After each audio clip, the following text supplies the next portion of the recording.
Development is the outward ministry of St. Matthew's House. The reason they call it development is because you're really developing relationships. You're cultivating relationships. They also call it advancement because you're advancing the relationship. You're inviting people to become more intimately involved in what St. Matthew's House does. The team consists of myself, who helps coach and lead the team. We have Sharon Sparrow, who's very seasoned and runs the gifts team. The gifts team is David and Hillary and Renee and Matt. So their main job is to go out and meet with people one-on-one, understand what their values are, and see if their values align with what we're doing. We also have an events guy, Nick Porter, so he's working to do events, and that's a great way to acquire new friends for the ministry. And then we have an operations team led by Sheila. There's Sheila, Anna, and Yanette. And so they're helping make sure all our acknowledgements are going out on time, all our lists are straight. Keeping those lists straight and keeping our database straight is a full-time job for 3 people.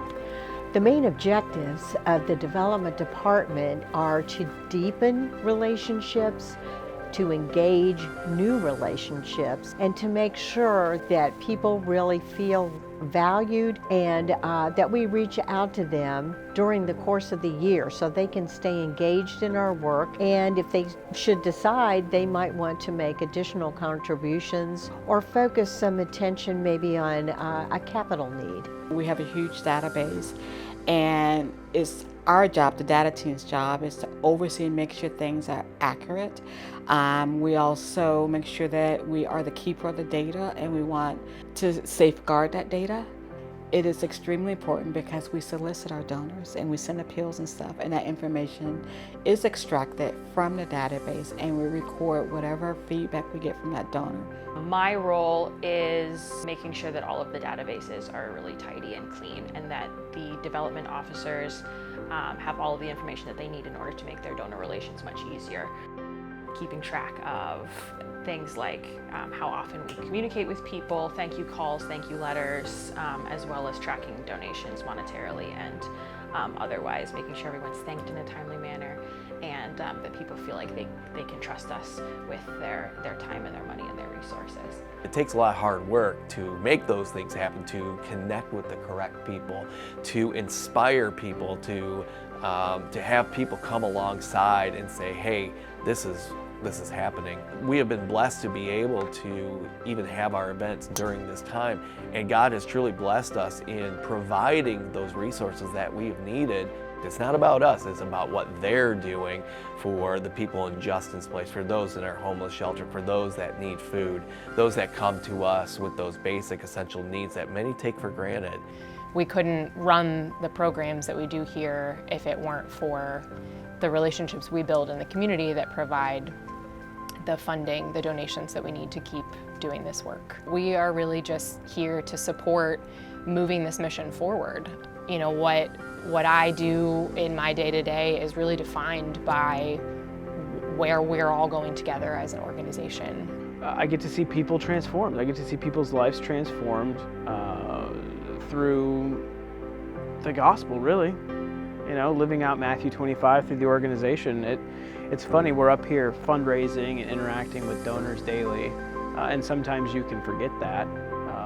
But then, you know, I go out to LaBelle to drop off a canoe, or I go out to Alva to drop something off for the lake, and it's like, you get to see what God's doing in people's lives, and it's amazing. This is a Christian mission, and the way we come at the work we do and the way we interact with anybody that we meet with is to be excellent and God-honoring. We want people to know that this is the way we conduct our life, and that everybody is welcome here, and that we are truly trying to spread the love of God and Jesus Christ in everybody's life. I love the work of St. Matthew's House and what I do here, because I truly see it as this is really an organization that has the hands and feet of Christ. This is the church in action. This is what I want to be a part of. That they're not just a statistic, that I have specific names that I can put with stories of people whose lives have been impacted by the work that we do. That's the gift, I think, of working here, is seeing those transformations happen and getting to be even a small part in the work that God's doing just by me showing up to do what I do here every day. We were started from a Bible study, and we continue to maintain that founding impulse of trying to involve people in other people's lives. That's the mystery of what happens when a group of believers get together, is that the Holy Spirit is with them, and that's where lives are transformed.